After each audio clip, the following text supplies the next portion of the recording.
ভেবেছিলাম এইবার ফসল বিক্রি করে একখান বউ নিয়ে আসবো, দুজনে মিলে সুখের সংসার বাঁধবো।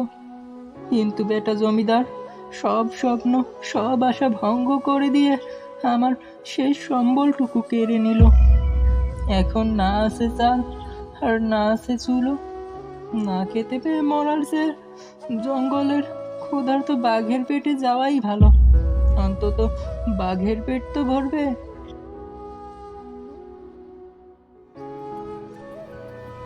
মুক্তি দাও, মুক্তি দাও, মুক্তি দাও, মুক্তি দাও, মুক্তি দাও, মুক্তি দাও। এই গভীর জঙ্গলে এভাবে কে আর্তনাদ করছে? আওয়াজটা ওদিক থেকেই আসলো বলে মনে হয়।